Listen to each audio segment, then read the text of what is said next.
সেই আবার নতুন করে আরেক জাহিলিয়াতের কর্মসূচি দ্বারা এ জাতির মুক্তির কোনো সম্ভাবনা নাই। এই জাতি যদি মুক্তি চাও, যদি প্রকৃত স্বাধীনতা চাও, যদি নতুন করে আবার উন্নতি চাও, বিশ্ব দরবারে যদি মাথা উঁচু করে আত্মহত্যার দুনিয়াতে মাথা উঁচু করে যদি দাঁড়াতে চাও, আল কোরআনের ঘোষিত বিশ্বনবীর 4 দফা কর্মসূচি ছাড়া বিকল্প নাই।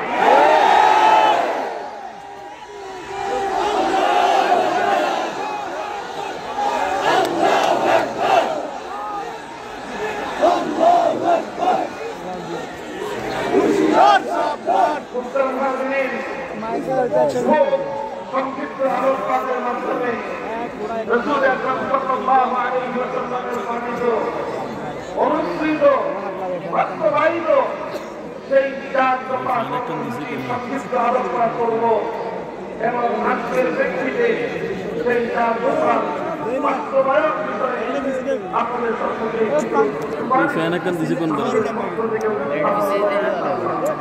ফ্যান এখন দিছে মুখ বরাবর এই 4 দফা একটা বিষয়কে আবর্তিত হয়েছে। ফ্যান চরণ ফ্যান খুলিয়ে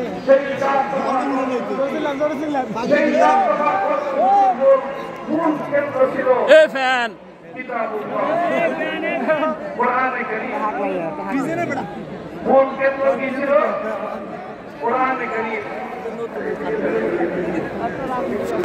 হ্যাঁ এই তো কইছে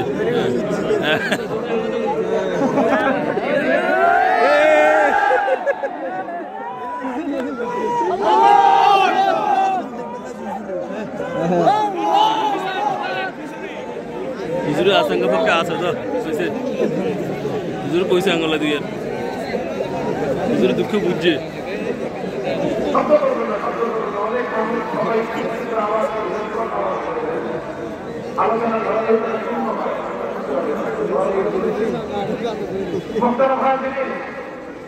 বলতেছিলাম 4 দফা এই কর্মসূচির মূল কেন্দ্রবিন্দু হলো একটাই, সেটা হলো কোরআনে কারীম।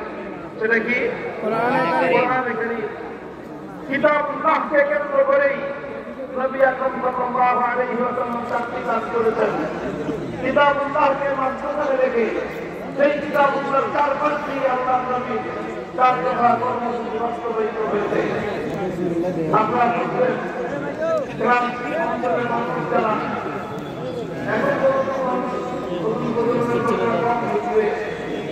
যারা এই যে যখন নাকি মাঠের থেকে ফসলের থেকে যখন আসে ধান খেতে কি করে ধান মারাই করে তাই না? ধান মারাই করে এখন তো মেশিনের যুগ চলে আসছে। এই মেশিনের আগেও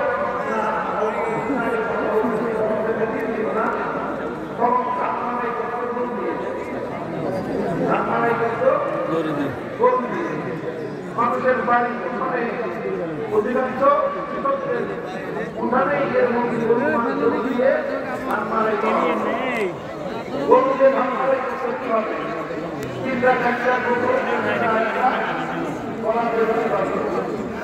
তারপরে মন্ত্রণালয় একটা খুঁটি বাড়ে, এই খুঁটির সাথে সে ঘোষণা বেঁধে দিল। আর এরপরে এই গরু হাঁটা এখন গরু যতই দৌড়ায় ওই খুঁটিকে কেন্দ্র করে ঘুরতে হয় বাইরে যাওয়া। এইভাবে যেরকম একটা গরুকে কেন্দ্র করে মধ্যখানের একটা খুঁটি, এই খুঁটিকে কেন্দ্র করে গরুগুলো যেরকম ঘুরতে থাকে আর এই প্রক্রিয়ার মধ্যে দিয়ে যেরকম ধান মারাই হতে থাকে, ওই মধ্যখানের খুঁটিটাকে যেরকম কেন্দ্রে রেখে সারাদিন চক্কর খায়, ঠিক তদ্রুপ আল্লাহর কোরআনকে মধ্যখানে রেখে ইসলামের সকল কর্মসূচি আবর্তিত হয়েছে। এই জন্য কোরআনকে বাদ দিয়ে, কোরআনকে কেন্দ্রে না রেখে, কোরআনকে কেন্দ্রবিন্দু না বানিয়ে কোন প্রক্রিয়ার মধ্য দিয়ে মানব সভ্যতার উন্নতি হতে পারে না।